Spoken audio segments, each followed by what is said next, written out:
Amados, vamos ler 3 textos da palavra. Começamos com Efésios capítulo 4, versículo 11 até o versículo 14. E ele mesmo concedeu uns para apóstolos, outros para profetas, outros para evangelistas e outros para pastores e mestres, com vistas ao aperfeiçoamento dos santos, para o desempenho do seu serviço, para a edificação do corpo de Cristo. Até que todos cheguemos à unidade da fé e do pleno conhecimento do Filho de Deus, à perfeita varonilidade, à medida da estatura da plenitude de Cristo. Para que não mais sejamos como meninos agitados de um lado para o outro e levados ao redor por todo vento de doutrina, pela artimanha dos homens, pela astúcia com que induzem ao erro. Eu não me lembro quem foi, um irmão que recentemente me observou que nós, em geral, temos lido esse texto sempre até o versículo 13 e temos deixado de ler o versículo 14. Quando o versículo 14 mostra qual é uma das principais razões daquilo que o apóstolo está falando aqui. A preocupação de Paulo em relação à astúcia dos homens, ventos de doutrina, preocupação que Paulo tinha a esse respeito. Vamos ler Judas 3 e 4.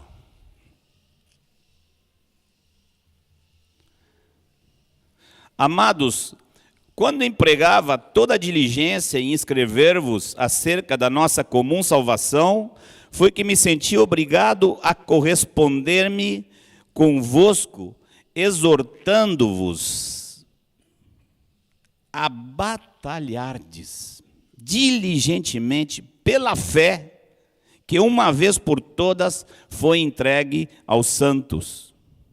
Pois certos indivíduos se introduziram com dissimulação,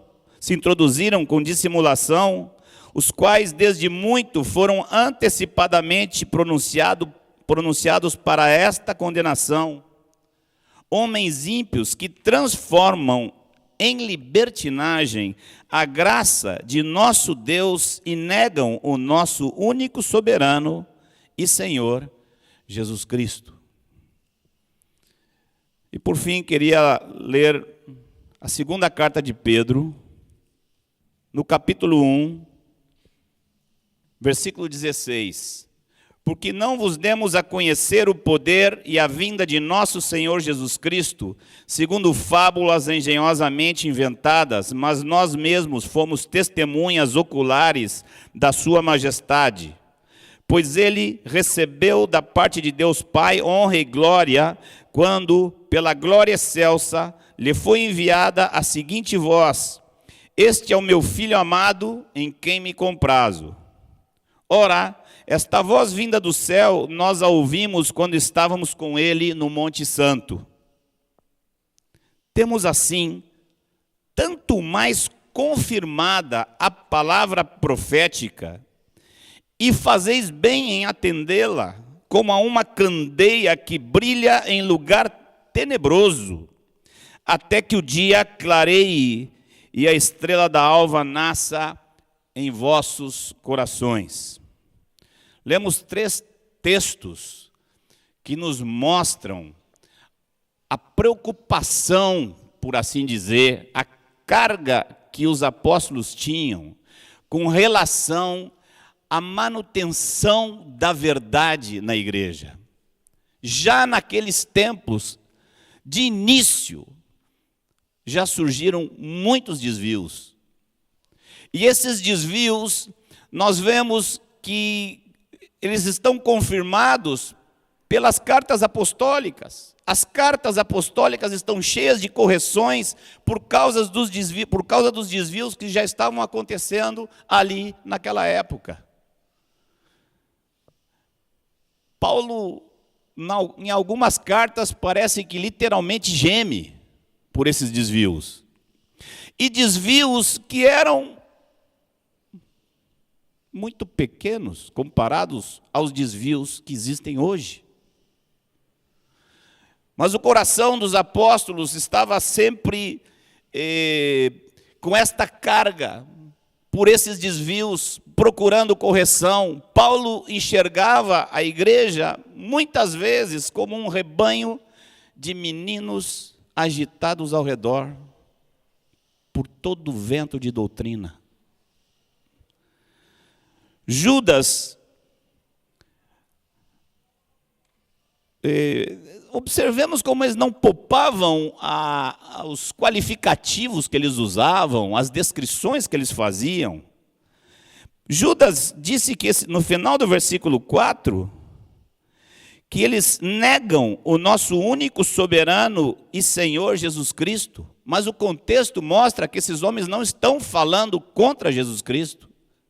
Eram homens que pregavam Jesus Cristo e a graça de Jesus Cristo, mas transformavam essa graça em libertinagem.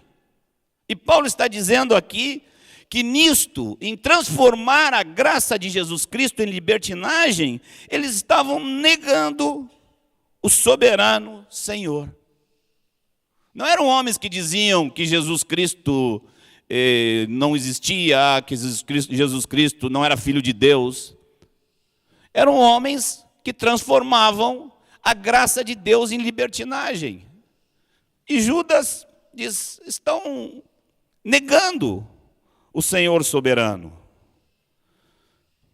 Nesse texto que nós vemos de Pedro, vemos como eles viam a manifestação da pregação deles. E diziam e exortavam, Pedro exorta, fazeis bem em atendê-la, porque é como uma candeia que brilha em lugar tenebroso. Amados, a palavra do Senhor, que dele temos recebido, é uma candeia. E ela brilha num lugar tenebroso. E esse lugar tenebroso é o mundo e o sistema religioso também. O sistema religioso é um lugar tenebroso que se levanta contra a palavra do Senhor. Se naquela época, com os desvios que começavam a aparecer, os apóstolos gemiam de tal maneira, o que vamos fazer nós hoje? Como está hoje? Eu fico imaginando Paulo hoje.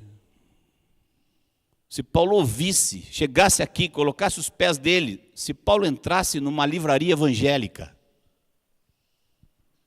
onde na mesma prateleira, uma livraria evangélica, tem livros sobre a Bíblia, pressupostamente para ensinar a verdade. Numa mesma prateleira estão dois livros que se contradizem completamente. E você, meu, escolha qual dos dois você vai preferir. Aí cabe ao cristãozinho de hoje, muitos que pouca Bíblia leem, saber qual dos dois está certo. E eu vou dizer para vocês, eu já tenho visto pior que isso. Eu tenho visto gente muito querida ler dos dois e gostar dos dois. E defender os dois. E nem perceber que o que um ensina desfaz o que o outro ensina. E se torna leitor devoto de um autor e do outro também, e nem percebe as contradições que existem no ensino deles. Hoje eu fiquei pensando nisso, Paulo entrando numa livraria evangélica, a imagem que eu tenho é de que Paulo faria mais ou menos o que Jesus fez lá no templo. O que Jesus fez lá no templo? Paulo já chega a virar incendiário. Incendiário de livrarias. Nunca houve tanta mistura de revelação com mentiras, de santidade com iniquidade. A igreja evangélica de hoje se considera herdeira da reforma e não se dá o mínimo trabalho de ler, na sua grande maioria, não se dá o mínimo trabalho de ler o que os reformadores falaram. Como herdeira da reforma? Tomaram a reforma como uma herança eclesiástica, mas jogaram no lixo boa parte dos ensinos da reforma, sendo que a reforma não tinha revisado tudo. Faltou muita coisa para os reformadores revisarem. Mas o pouco que eles revisaram, ou muito, na sua grande maioria foi jogado no lixo. Eu vou dizer mais, mesmo aqueles que ouvem sobre o evangelho do reino, facilmente misturam com um evangelho onde o homem está no centro. Este evangelho distorcido está entranhado na igreja dos nossos dias. Está entranhado na teologia, nos livros e até mesmo nas canções. Eu, às vezes, digo que parece que o evangelho que é pregado hoje parece que está baseado num texto que nunca foi escrito. Um texto que diz assim: no princípio era o homem. Mas o homem ficou com muitos problemas e muitas dificuldades. Então, se fez Deus para resolver os problemas do homem. Muitas vezes a igreja vive assim, atrás de um Deus que viva em função dos problemas do homem.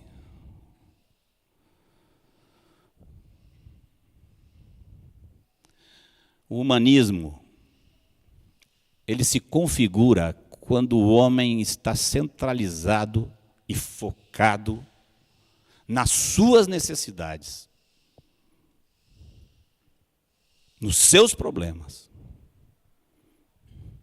Ainda que esse homem confie em Deus para resolver seus problemas, enquanto ele está centralizado nos seus problemas, está centralizado em si mesmo, está centralizado no homem.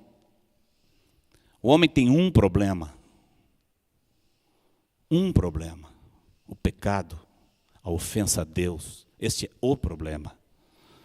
E esse problema só se resolve quando Deus vem para o centro, por meio de Jesus. Não há outra solução para esse problema, a não ser Jesus entronizado, reinante na vida daquele que o conheceu.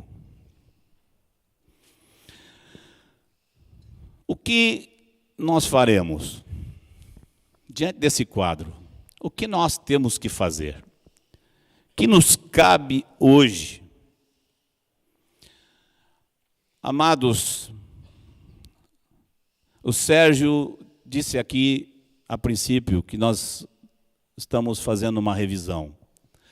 Mas por aí começamos. Precisamos começar revisando. Queremos estar aqui com os amados, tendo a graça do Senhor para revisar. Mas precisamos mais do que revisar. Precisamos revigoramento, precisamos tomar novo alento, precisamos lançar fora aquilo que Deus não nos deu. Precisamos respirar fundo, tomar uma vitamina celestial e recomeçar uma caminhada. 5 coisas que nós precisamos. Primeira, revisar o que o Senhor nos revelou como quem examina um tesouro.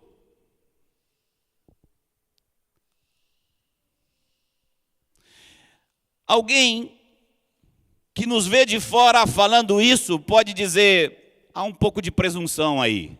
Consideram que tem um tesouro, uma verdade, que são melhores que os outros.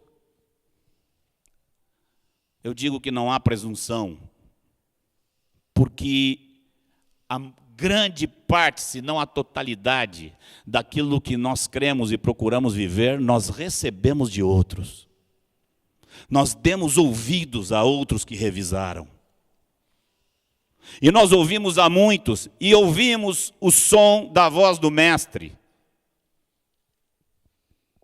Não há presunção. O que Deus nos deu é um tesouro que deve ser cuidado. Precisamos ter a coragem, nesses dias, inclusive, de fazer uma revisão de forma comparativa. Uma vez, um apóstolo amado aí me disse que eu estava muito errado nas minhas pregações, porque eu estava pregando por contrastes. Fiquei um pouco assustado com aquilo, fui revisar, mas bastou mais uma passada pelo Novo Testamento para ficar tranquilo, porque Jesus pregava por contrastes, Paulo pregava por contrastes. Temos que traçar contrastes entre o que a palavra de Deus ensina e as mentiras que infestam a igreja. Segunda coisa que precisamos praticar 2 Timóteo 2:2. O que de minha parte ouviste, através de muitas testemunhas, isto também transmite a homens fiéis e idôneos para transmitirem a outros. Necessitamos que o ensino seja coeso, que haja um ensino na casa de Deus. Necessitamos líderes e discipuladores fiéis ao ensino. Necessitamos pastores, líderes e discipuladores que têm seu coração cheio do ensino de Cristo Jesus. Necessitamos que líder e discipulador não ande gastando horas com conversas múltiplas, falando de muitas coisas bonitas e bíblicas, se esquecendo daquilo que é central, daquilo que é fundamental e daquilo que realmente produz vidas transformadas. Homens e mulheres que creem, que abraçam, que guardam, que vivem e que transmitem. Terceira coisa que precisamos ser muito cuidadosos com o que ouvimos, com o que lemos. Eu me lembro do Ivan, o pai dele era pastor, teólogo. O pai faleceu e deixou como principal herança para ele uma biblioteca. Centenas de livros. Ivan orou e em um instante sabia o que fazer com aquela biblioteca. Estava numa prateleira que tinha chave, chaveou e tratou de perder a chave. E ficou feliz o resto da vida porque nunca mais encontrou aquela chave. Antes de conhecer Ivan, eu meio que cria, se não totalmente, que para crescer no entendimento das Escrituras, eu tinha que ler muitos livros. E lia. Depois que eu ouvi o Ivan falar isso, eu digo, bendito seja o Senhor. A minha biblioteca, eu não sei quantos livros tinham, botei fora mais ou menos 70%. Dos 30% que sobraram, desses 30%, talvez tenha lido 10%, nem isso. Não quero confundir minha mente. Temos a palavra profética, que é como uma candeia que brilha em lugar tenebroso. eu segui os passos do Ivan, estou bastante feliz. Volta e meia tem que tratar de tentar resolver uma questão que está na cabeça de um irmão. E quando você vai conversar e tentar resolver, descobre que tem um livro por trás, geralmente.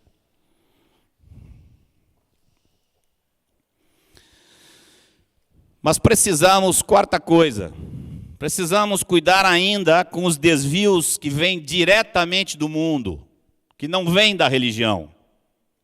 Os valores mundanos, os conceitos mundanos que vão entrando na igreja, sobre o que é importante na educação dos filhos, o materialismo, as confusões entre os papéis do homem e da mulher, os ídolos deste mundo, como o futebol, vida regalada nos prazeres e tantos outros ídolos que este mundo oferece.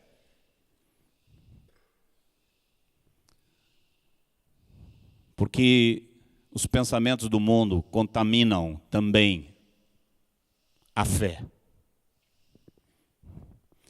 Por fim, em quinto lugar, precisamos, acima de tudo, averiguar constantemente se estamos vivendo o que pregamos.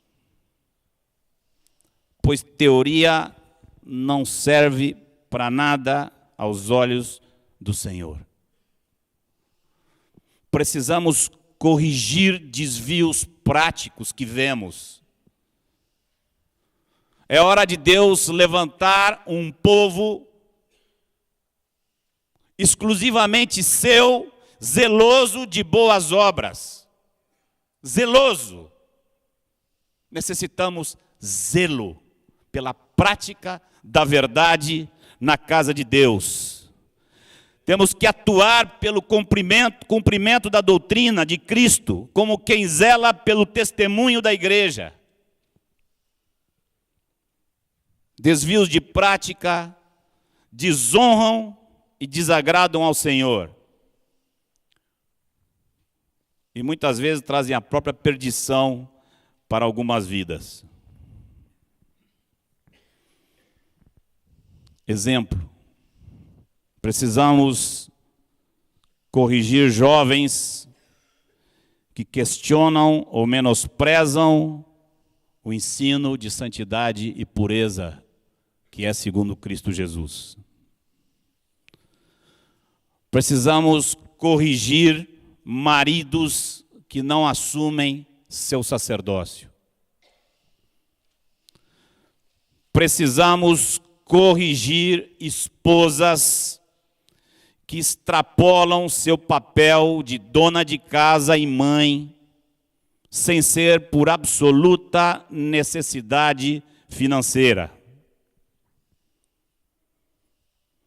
Precisamos corrigir pais que são remissos na disciplina dos filhos. Precisamos corrigir filhos que não obedecem aos pais. Precisamos de filhos que corrijam filhos. Nada melhor para corrigir um filho desobediente do que um outro filho obediente. Mas não sei se há entre nós a sã cultura de, em amor, corrigir. Precisamos corrigir irmãos que abrem sua boca para questionar ensino. Não estamos em uma ditadura, mas existe autoridade apostólica e profética na igreja do Senhor. Normalíssimo que alguém discorde de algum ensino, pois que vá e fale, converse com quem trouxe o tal ensino, e não abra sua boca fora desse contexto. E se ao falar com essa pessoa, considerar que ela está equivocada e tem dificuldade de ouvi-lo, pois que procure o presbitério como um todo, isso já foi feito, e não foi estranhado, e foi aceito que se fizesse.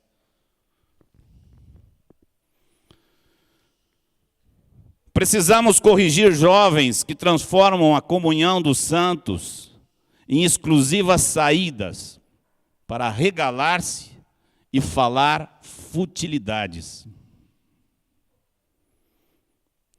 Precisamos corrigir irmãos e irmãs que falam mal de outro irmão, ao invés de conversar diretamente como o Senhor ensina.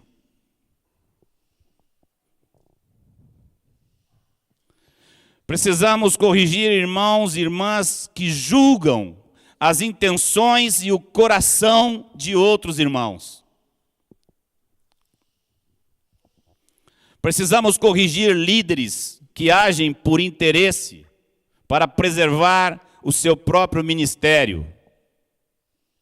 Para isso, às vezes são capazes de tomar decisões que não trazem o melhor para os seus discípulos, mas para o próprio ministério. Precisamos corrigir irmãos que, atrapalhados por seu materialismo e finanças desordenadas, roubam o Senhor nas provisões e nas ofertas. Precisamos corrigir irmãos que, prejudicados por outros, não perdoam e negam a sua amizade. Imprudentes que se enganam a si mesmos, pensando que poderão ver a face de Deus, mantendo no coração amargura, desprezo, descaso e indiferença. Precisamos corrigir aqueles que valorizam shows evangélicos, onde rapazes e meninas saltam enlouquecidos da mesma maneira que os que vão atrás do trio elétrico. O último relato que eu ouvi, um irmão falando de outro que estava muito mal, só foi a um show para acompanhá-lo. E esse outro, que está afastado do Senhor, no outro dia estava dolorido, todo o corpo, de tanto tapa e cotovelada que ele levou no meio do show, do pula-pula do show. Shows aonde assintosamente cantores e músicos roubam a glória do Senhor. E para justificar ainda dizem, não aplaudam a nós, mas ao Senhor. Quando eles mesmos sabem e fazem esses shows, sabendo que essa gente vai lá para isso e para comprar os CDs deles.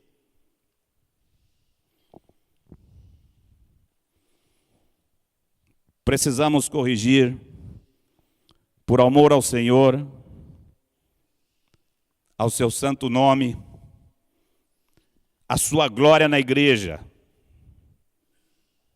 mas também movidos por santo amor aos irmãos. Que Deus nos dê graça para nesses dias avançarmos nisso. Senhor, derrama sobre nós o Espírito e a unção que estava sobre teus santos apóstolos e profetas. A igreja não é nossa, é tua. Não temos verdade nenhuma, tu és a verdade. Cabe a nós vivê-la e ensiná-la. Ajuda-nos, Senhor.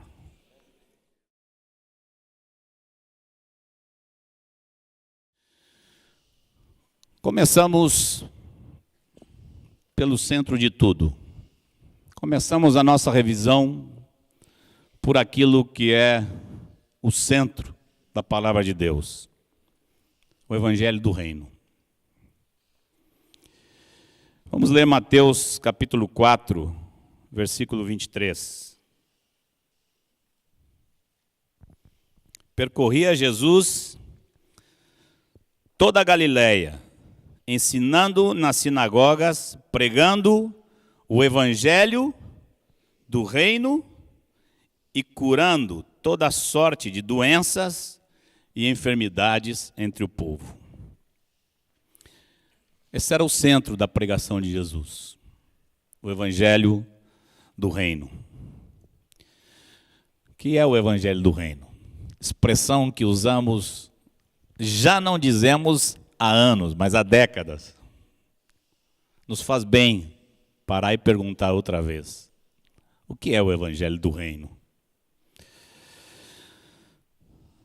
Queria dizer que o evangelho do reino se concretiza com 2 ingredientes: um rei e um reinado. Um rei e um governo.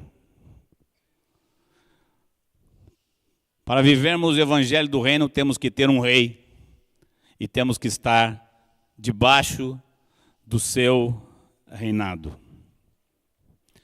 Essas são as 2 faces do evangelho. Por um lado, ela apresenta um Cristo Rei, deixando claro quem é Ele.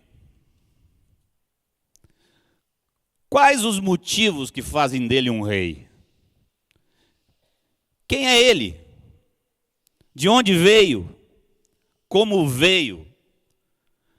Com que atitude de coração veio? O que fez?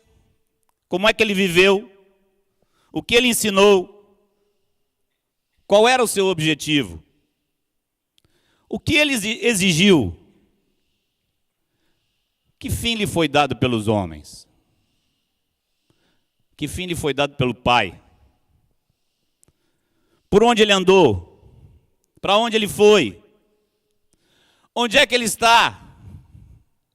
O que ele está fazendo? Qual é o seu poder? O que ele prometeu que vai fazer?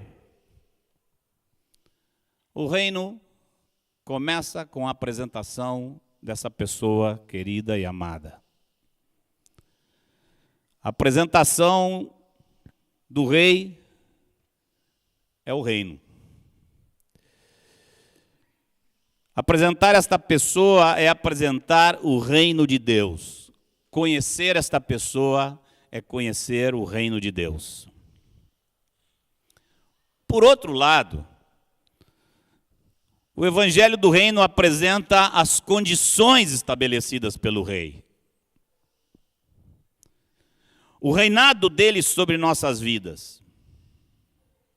Aquele que verdadeiramente é dele está debaixo de seu reinado, seu governo. O obedece. Isso nos leva à ilustração que já usamos aqui com os irmãos no passado. O evangelho é como uma moeda que tem 2 lados. Lembram quando falamos disto? Nós aqui falamos que a moeda tem cara e coroa. Quando eu fui usar essa ilustração lá na Argentina, ficou melhor, ficou muito mais fácil. Porque lá, uma moeda, eles não dizem que tem cara e coroa. Lá eles dizem que os 2 lados da moeda é cara e cruz. Digo, então, agora ficou perfeito. Porque isto é o evangelho.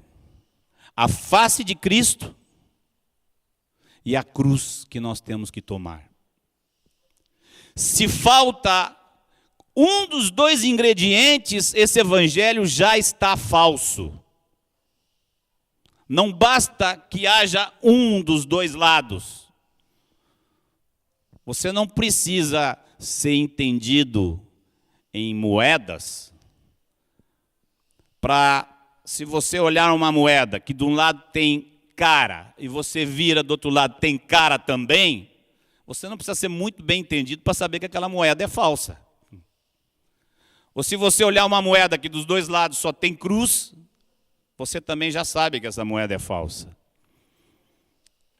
Assim é o evangelho. Necessita que haja esses dois elementos: o rei e seu reinado.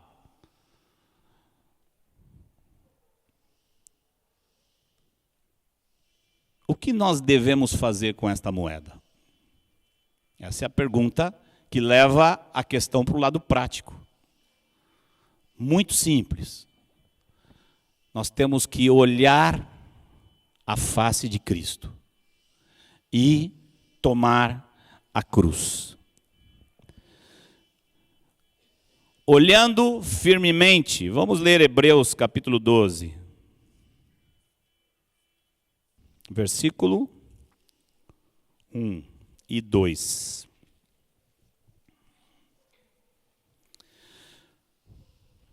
Portanto, também nós, visto que temos a rodear-nos tão grande nuvem de testemunhas, desembaraçando-nos de todo o peso e do pecado que tenazmente nos assedia, corramos com perseverança a carreira que nos está proposta. Eis aí o desafio: não ficar parados, ir adiante. Alguns podem correr e eu já estou ficando com dor nas costas. Minha coluna não é a mesma de antes, eu não corro como antes. Não importa como você corre, importa se você corre, se você está indo para frente. Isso é o que importa. A proposta é esta: corramos com perseverança. Agora, nessa questão do evangelho, visivelmente eu vejo alguns equivocados. Porque alguns pensam que correr essa carreira é eu definir mais uma vez o que eu devo renunciar, e olhar para essa renúncia, e me agarrar nessa renúncia, e fazer essa renúncia, e abraçar essa renúncia. E isso é um grande equívoco. Porque o texto fala de olhar para Cristo, olhando firmemente para o autor e consumador da fé, Jesus. A cruz, a renúncia, o negar-se, não é para olhar. A cruz fica aqui, ó. Você toma a cruz, ela fica nas costas. Se você começar a correr olhando para as costas, você vai tropeçar e cair. É o que acontece com muita gente. Começa a correr, olha para, fica olhando para a cruz. Vai tropicar. Ou alguns querem tomar Cristo e olhar para a cruz. Não, é para você tomar a cruz e olhar para Cristo, olhando firmemente para o autor e consumador da fé, Jesus. E ainda nos explica como é que Jesus funcionava na sua mente e no seu coração. Nos mostra um Jesus sábio. Nos mostra um Jesus, se é que eu posso dizer assim, santamente esperto. Porque diz que Jesus fazia uma troca. Em troca da alegria que lhe estava proposta. Em troca da alegria. Esta é a primeira coisa que você vai se dar conta se você começa a olhar para Jesus. Porque Jesus não tomou a cruz porque era masoquista, porque gostava de sofrer. Aquela cruz foi para ele um sofrimento que nós nunca vamos poder, nem lá na glória, entender. Nunca. Eu creio que o cântico aí está certo. Eu nunca saberei o preço dos meus pecados lá na cruz. Porque eu nunca fui santo e perfeito e dar de cara com o pecado, como Jesus fez. E foi o que o fez sofrer. E orar ao Pai na última hora, depois de passar 3 anos falando dessa morte, agora na última hora, ele ora ao Pai e vê se não tem uma saída. Tal era a agonia de sua alma com o que ele haveria de enfrentar. E o texto diz como ele enfrentou. Em troca da alegria que lhe estava proposta. Se nós só pregamos a cruz e a renúncia e o arrependimento e o negar-se a si mesmo, não vamos chegar a lugar nenhum. Havia uma alegria que estava proposta a Jesus. Jesus estava com o Pai antes que houvesse mundo. Jesus conhecia a dor do coração do Pai por não haver um homem nessa terra que fosse obediente. E Deus lá fazendo um esforço para contentar o seu coração com Moisés. Olha, o homem mais manso da face da terra, que depois não pode entrar em Canaã por causa de um acesso de raiva. Um acesso de ira na frente do povo. Depois lá vai Deus procurar alegrar seu coração com um tal de Davi. E Deus diz, um homem segundo o meu coração. Eu creio que dos homens que eu vejo nas Escrituras, nenhum me parece ter, com exceção dos apóstolos do Novo Testamento, no Velho Testamento, nenhum me parece ter tanto das marcas de Cristo como Davi. Claro, na sua intenção, no seu desejo de ver a glória de Jeová, tudo que ele fazia era por Jeová, não pensava do seu reino, não pensava nas suas coisas, e alegrou o coração de Jeová com aquela atitude. E Deus está feliz, até que Davi me apronta um negócio tenebroso, horroroso, maquiavélico. E o coração do Pai, como é que fica? Como fica o coração de Deus? Mas Jesus tinha uma alegria que lhe estava proposta. Jesus sabia que se ele passasse por aquela cruz, ele ia chegar diante do Pai. E o Pai ia ver um homem que foi obediente até a morte. E essa era a alegria de Jesus, alegrar o Pai. E não apenas isso, ainda ia poder chegar com o Pai e dizer, ó Pai, a turma que eu estou trazendo aí. Eis-me aqui eu e os filhos que Deus me deu.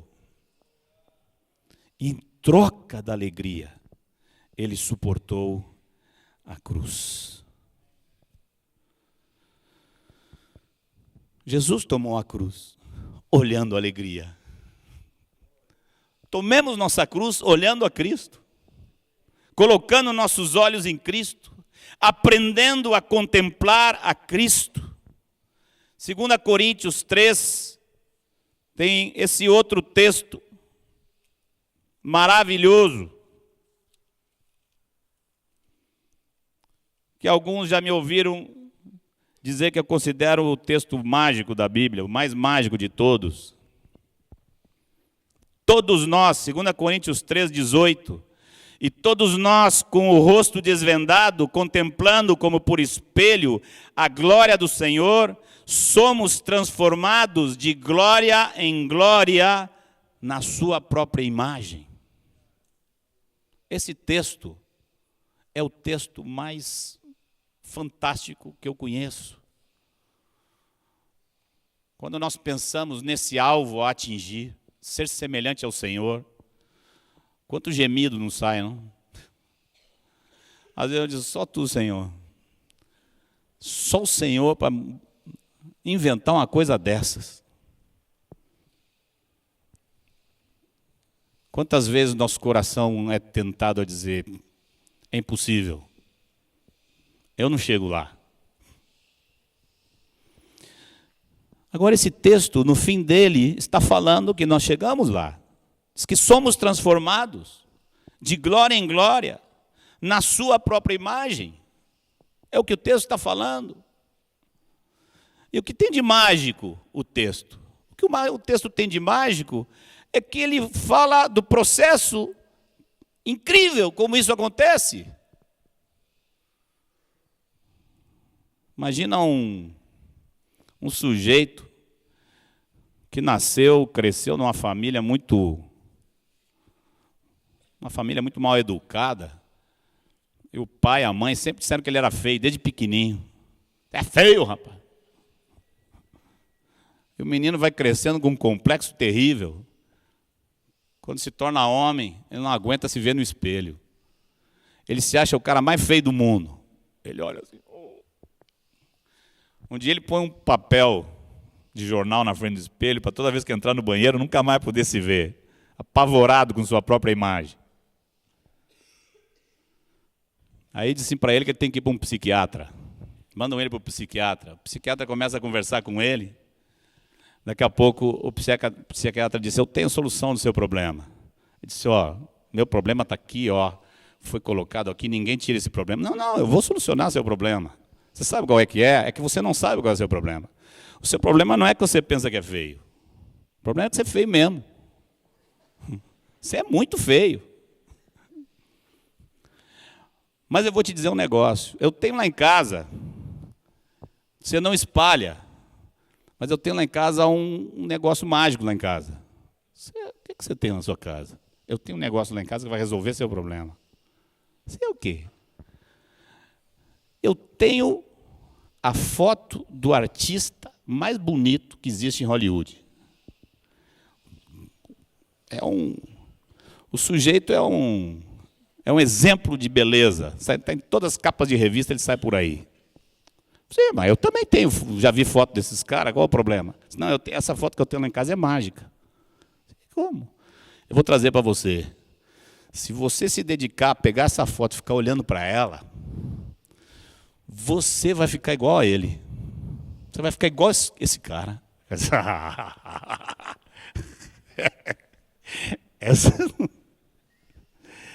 Essa não existe. Existe ou não existe? Não é? Para nossa feiura natural, só a ressurreição dos corpos.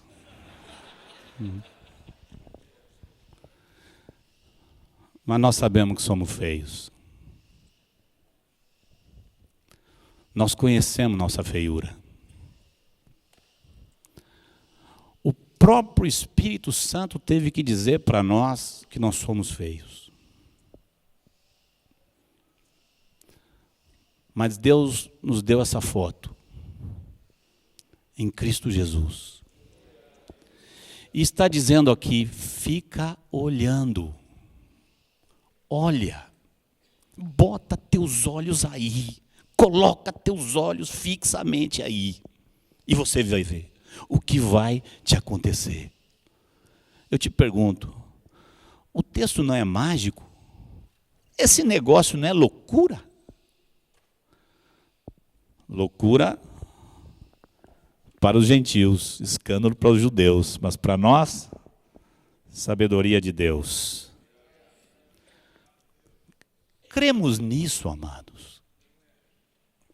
Como é importante que o nosso ministério aponte Cristo aos discípulos. Nosso ministério depende basicamente disto. O ministério de Paulo era assim. Você lê as cartas de Paulo, estão repletas das manifestações do seu conhecimento de Cristo. Com certeza a sua palavra era da mesma forma. E não há outra forma de edificar.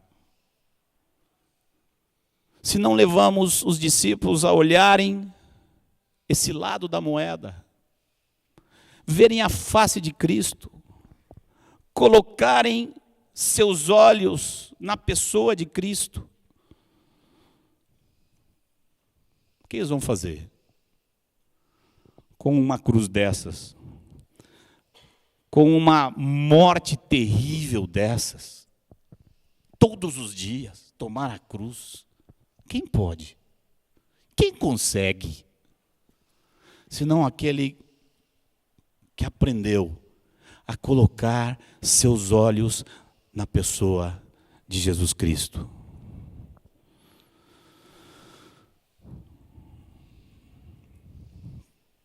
O que é olhar para Cristo? Como olhamos para Jesus? O que temos que dizer para os discípulos, para eles aprenderem a olhar para Jesus? É melhor dizer logo o que não é. Olhar para Jesus não é fechar os olhos e imaginar uma figura assim. Como é que ele é? Sei lá eu como é que ele é. Ele tem 1,70 m, 1,80 m, não sei. Tem narizão de judeu. Loiro que não é, porque nunca vi judeu loiro. Devia de ser bem tostadinho pelo sol, inclusive. Andava sempre no sol. Mas que interessa? Que diferença faz? Não é ficar imaginando um Cristo aí para encher nossas mentes com uma imagem, mas contemplar a realidade concreta de Jesus. Não é somente para as reuniões.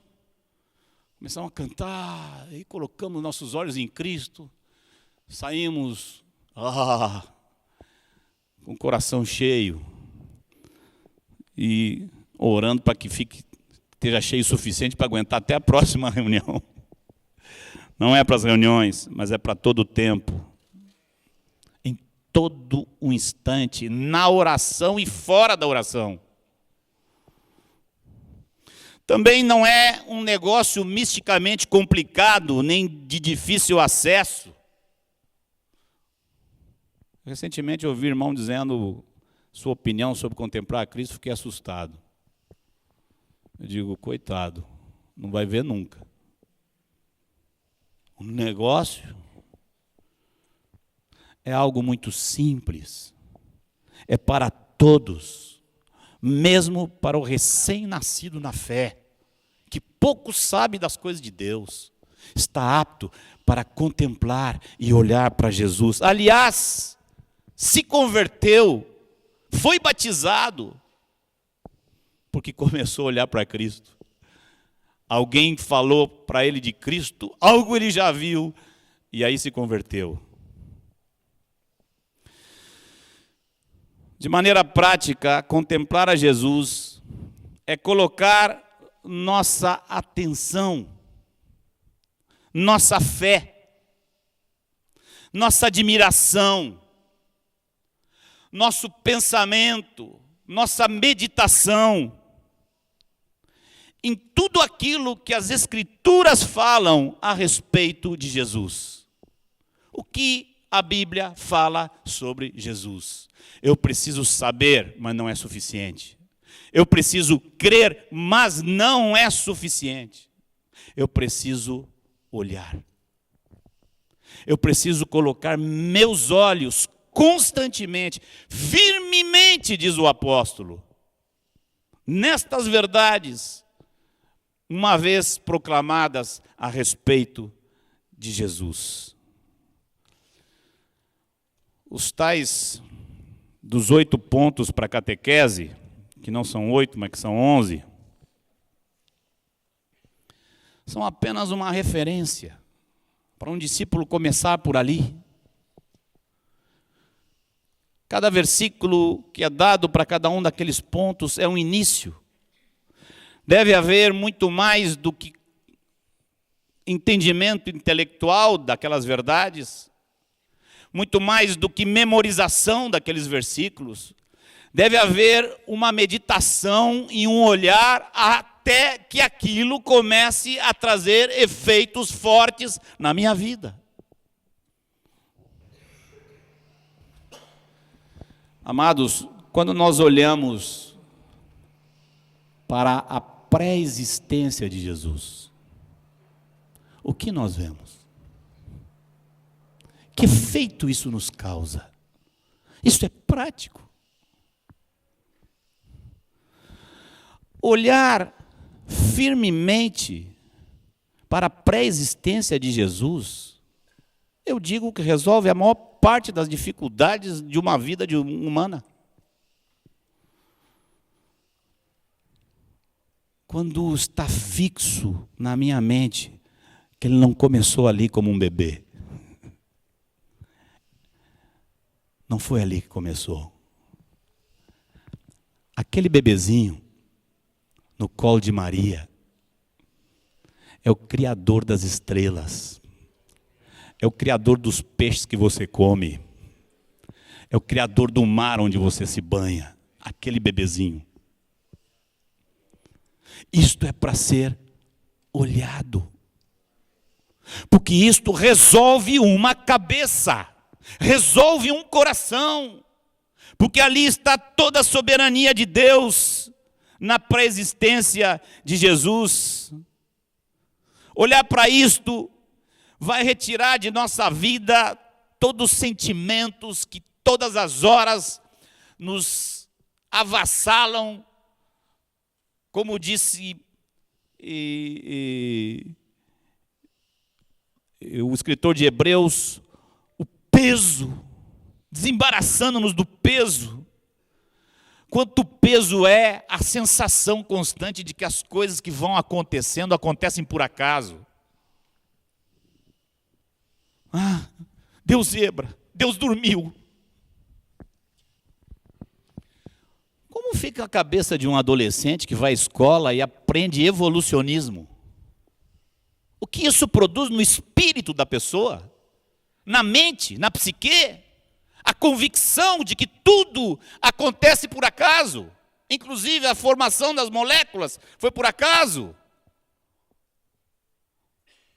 Doutrina diabólica para abafar a verdade de que Deus tem todas as coisas sob seu controle desde antes da fundação do mundo.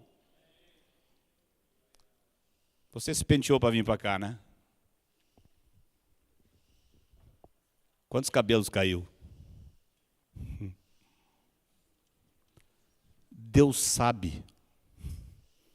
Quantos cabelos ficaram no teu pente hoje? Deus sabe. E vou dizer mais, ouso dizer, sabia antes da fundação do mundo. Porque Jesus é o Cordeiro que foi morto antes da fundação do mundo. Porque Ele nos amou com amor eterno antes da fundação do mundo. Porque nós fomos escolhidos em Cristo antes da fundação do mundo. Que diferença! Alguém começa a olhar para isso e descobre soberania e descansa. E fica em paz. Em paz. Na maior provação, tem paz.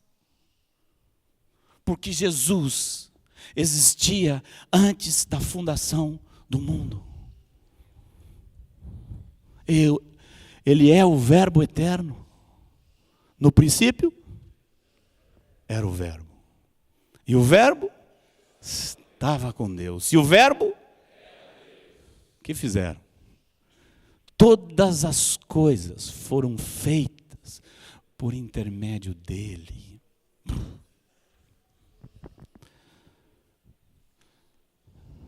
Encerro relembrando uma história que a maioria de vocês já me ouviu contar.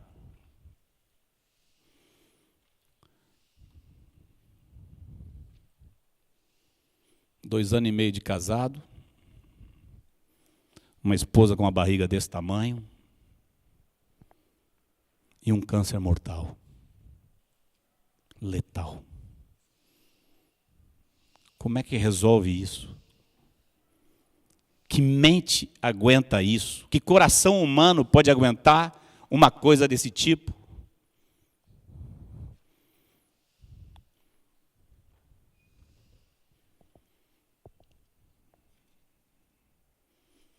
Me lembro que havia aprendido com um dos pastores que você, para receber uma cura numa situação difícil, você tinha que crer. Mas para crer, você tinha que ter uma palavra de Deus. Se Deus te dava uma palavra, você colocava a tua fé em cima daquela palavra e a coisa se resolvia. E eu fiquei 3 ou 4 meses pedindo, suplicando, insistindo com Deus. Me dá a palavra de cura, me dá a palavra de cura, me dá a palavra de cura para eu crer e ficar curado. Quando um pouquinho de paz vinha no meu coração, passava aquela mulher com aquela barriga na minha frente, eu dizia, até o dia que Deus me falou, e não foi nada do que eu pensava, nem do que eu pedia. Quando nas vésperas de uma cirurgia, eu estava lá lendo minha Bíblia, ou Jó ou Salmo, não lembro, porque eu só lia Salmo e Jó. Jó estava todo riscado de amarelo, e Salmo, quando era de lamentação eu lia, quando não era eu pulava. Estava lá lendo a minha Bíblia, e Deus vem e fala comigo. Mas não era nada do que eu estava pedindo. Com a voz mais audível que eu já ouvi na minha vida, eu tenho mais certeza disso do que eu estou aqui na frente de vocês. Eu ouvi essa voz me dizer, eu sou teu dono, e eu faço contigo o que eu quero.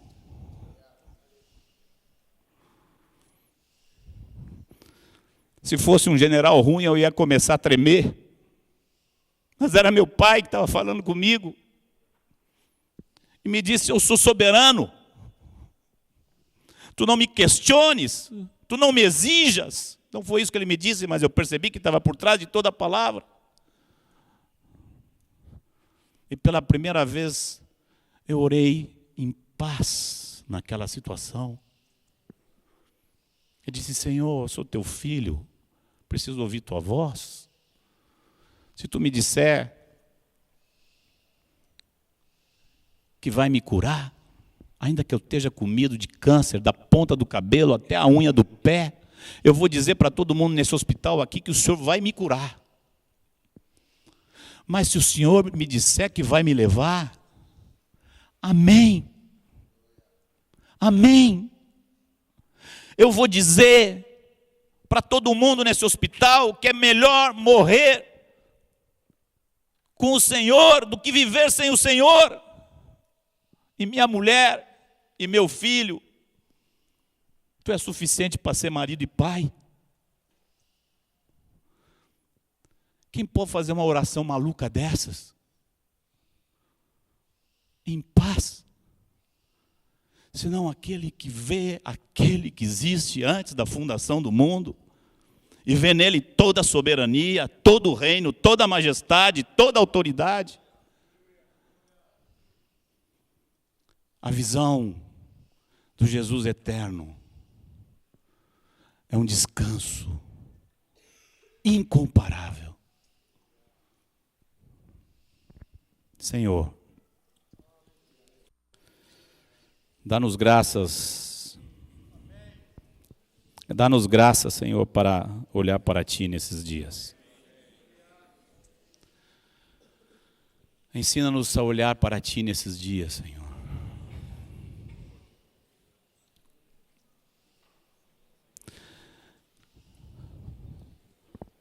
Precisamos colírio, Senhor. Nossos olhos são turvos.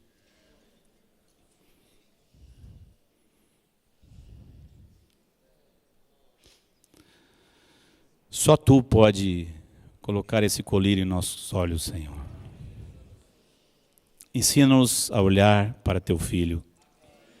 Ensina-nos, cativa nosso olhar, Senhor. E ensina-nos a ministrar Teu Filho uns aos outros, para que a Tua casa seja cheia da visão do Seu Rei.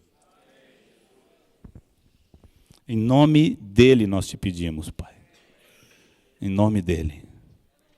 Amém, Senhor.